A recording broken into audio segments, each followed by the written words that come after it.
नमस्कार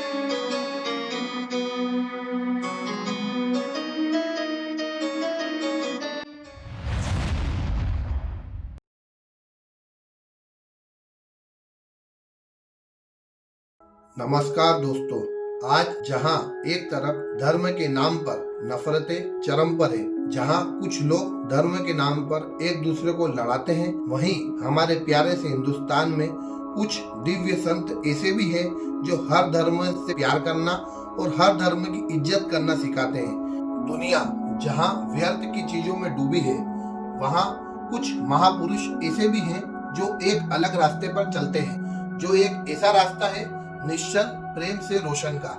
वे भक्तों के जीवन में प्रकाश भर दे, जिन्हें देखकर मन शांत हो जाता है, जिन्हें सुन के आपके जीवन में आने वाले तमाम संघर्षों से लड़ने की शक्ति मिल जाती है।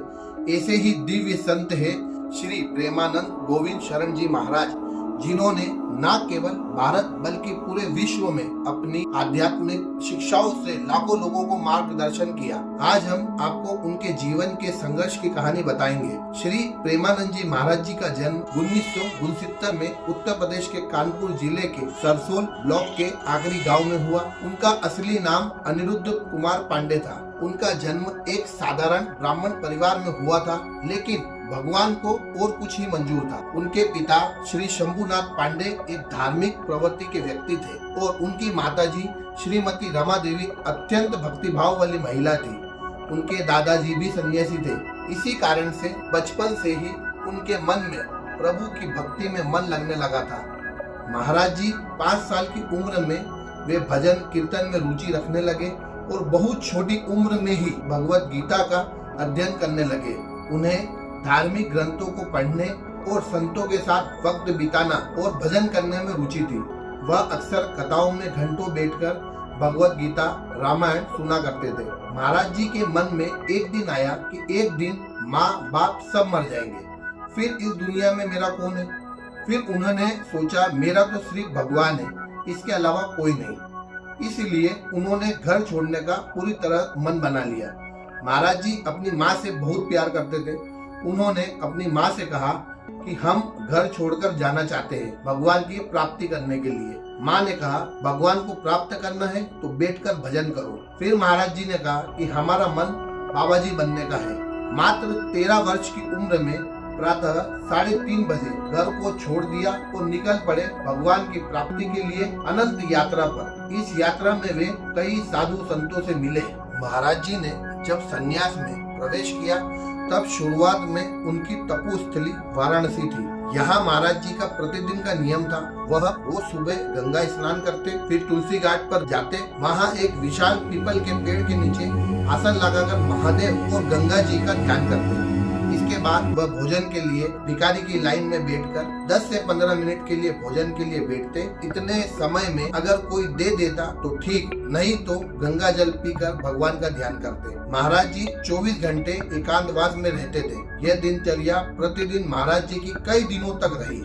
अपनी शुरुआती दौर में प्रेमानंद महाराज जी की ऐसी कठिन परिस्थिति का सामना करना पड़ा। तभी अचानक भगवान महादेव की प्रेरणा से उनके मन में विचार आया कि वृंदावन का नाम तो सुना है, यह वृंदावन कैसा होगा, इसकी महिमा क्या होगी, इसकी महिमा तो बहुत सुनी है। तभी एक संत वहाँ आए और उन्होंने कहा कि काशी में एक धार्मिक अनुष्ठान हो रहा है, जिसमें दिन में श्री चैतन्य लीला और रात में रास लीला का आयोजन होगा। उन्होंने महाराज जी से कहा चलो हम दोनों लीला के दर्शन करने चलते हैं। महाराज जी का स्वभाव था हमेशा एकांत में रहना और एकांतवास करना। उन्होंने बाबा जी से कह दिया आप जाइए, हम नहीं चलेंगे।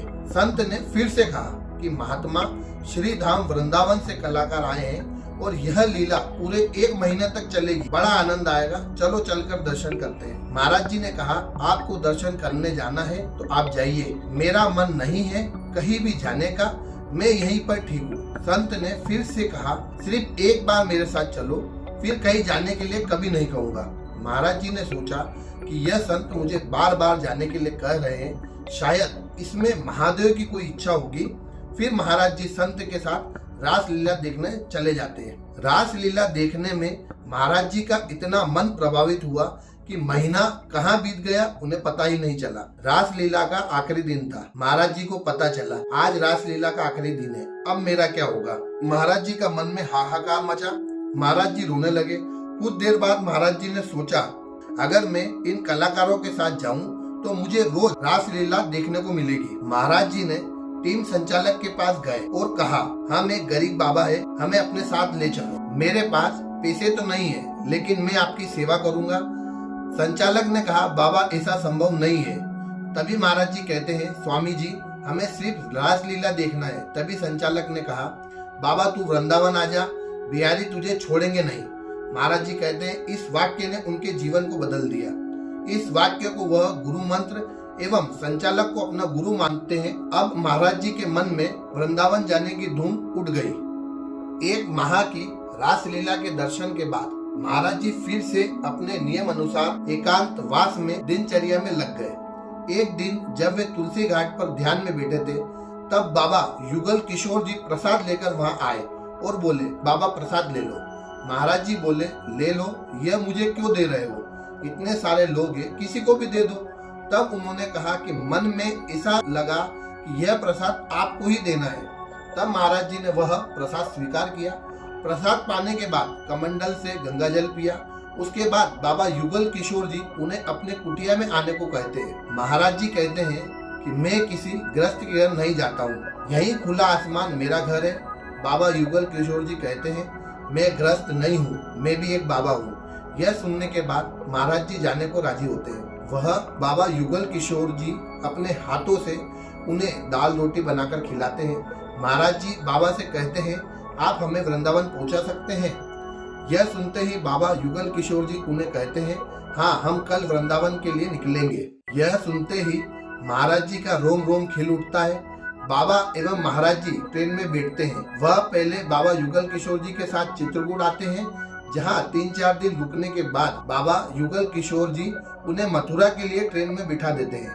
वह मथुरा पहुंचते ही वह उन्हें एक सज्जन अपने घर ले जाते हैं और उन्हें स्वादिष्ट भोजन कराते हैं। रात्रि में वहां विश्राम करने के बाद आज एकादशी का दिन था। महाराज जी यमुना जी में स्नान करते हैं और सीधा द्वारकाधीश जी के दर्शन करने पहुंचते हैं। वह पहुंचते ही उनकी आंखों की पुतलियां ठहर गई, मानो उनके जीवन का सारा सार मिल गया हो। यह सोचकर महाराज जी जोर जोर से रोने लगते हैं। मंदिर के अन्य लोग महाराज जी को देखने लगते हैं। पूरा मंदिर वात्सल्य से घिर गया। मंदिर में चर्चा होने लगी कि महाराज जी कैसे भगवान की याद में रो रहे हैं। महाराज जी के चारों ओर भीड़ हो गई। कोई उन्हें माला पहना रहा था, कोई उनके पैर में गिर रहा था।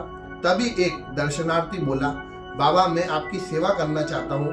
महाराज जी कहते हैं, कैसे भी मुझे वृंदावन पहुँचा दो। तभी वह साधन की व्यवस्था कर महाराज जी को विदा करता है। वृंदावन पहुंचकर वे देखते हैं रमन रीति परिक्रमा मार्ग में भक्त परिक्रमा कर रहे हैं। कुछ देर रमन रीति में घूमने के बाद महाराज जी की भेंट संत श्री श्याम सखा से हुई। महाराज जी ने उनसे निवेदन किया कि वे बिहारी जी के दर्शन करना चाहते हैं। यह 3-4 दिन की व्यवस्था हो जाए तो आपकी बड़ी कृपा होगी। इसके बाद महाराज जी ने वृंदावन वास और ब्रजमंडल दर्शन का खूब आनंद लिया। महाराज जी वृंदावन में कुछ दिन ठहरने के बाद वापस बनारस लौट आते हैं। बनारस आने के बाद उन्हें एक अजीब सी बेचैनी होती है। महाराज जी सोचते हैं हो सकता है सफर के कारण यह हो रहा है, लेकिन कई दिनों तक ये बेचैनी समाप्त होने का नाम ही नहीं ले रही थी। महाराज जी ये बात समझ गए एवं जल्द से जल्द वे फिर वृंदावन रमन रीति आश्रम में आ गए। तब जाकर वह बेचैनी समाप्त हुई। तब से लेकर आज तक महाराज जी वृंदावन में है और लाडली जी की सेवा कर रहे हैं। महाराज जी वृंदावन में कई आश्रमों में रहे। वह रोज बाके बिहारी जी के दर्शन करते एवं वृंदावन की परिक्रमा करते। महाराज जी वृंदावन में फिर राधा वल्लभ संप्रदाय से जुड़े एवं श्री हित गोविंद शरण जी महाराज का सानिध्य प्राप्त हुआ। महाराज जी के जीवन में बहुत उतार चढ़ाव आए।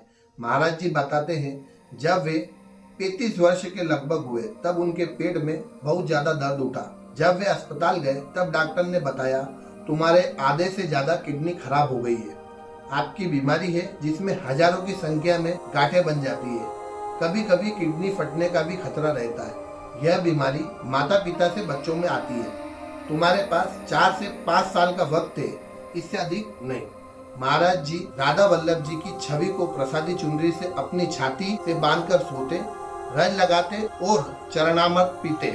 देखिए दोस्तों, आज श्री जी की कृपा से महाराज जी आज भी हम सभी लोगों को जीने की सही मार्ग एवं प्रभु की भक्ति का रास्ता बता रहे हैं। महाराज जी कहते हैं कि मेरे पूरे शरीर में 24 घंटे दर्द रहता है, पर उनका चेहरा कभी उदास नहीं दिखता। हमेशा उनके चेहरे पर मुस्कान बनी रहती है। हजारों भक्तों के लिए महाराज जी का एक दर्शन भी गहरा अनुभव है। हर रात ब्रह्म मुहूर्त में हजारों लोग वृंदावन की सड़कों पर खड़े होते हैं, धीरज से उनकी पद यात्रा का इंतजार करते हैं। महाराज जी के हजारों भक्त जो उन्हें किडनी देने को तैयार है, पर महाराज जी किसी को भी कष्ट नहीं पहुंचाना चाहते हैं। महाराज जी के हर धर्म के लोग अनुयायी हैं, जो कि महाराज जी के सत्संग में आते हैं और अपने स्नेह महाराज जी को देते हैं। महाराज जी के मुंह से हर धर्म के लिए मान सम्मान सुना है। दोस्तों, आपने अपने भक्तों के बीच मुस्लिम धर्म के लिए एक बार कहा था कि एक अन्य धर्मावली नमाज पढ़ रहे थे, मार्ग में ही। उनकी नियम निष्ठा को हम प्रणाम करते हैं कि जिस समय उनका समय होता है भगवत वंदना करने का, वो कोई भी हो, यात्रा में, मार्ग में, वो उसी समय प्रभु की वंदना करने लगते हैं। वो वंदनीय है, चाहे जो नाम रूप हो। ये तो सब हमारे गोविंद के ही।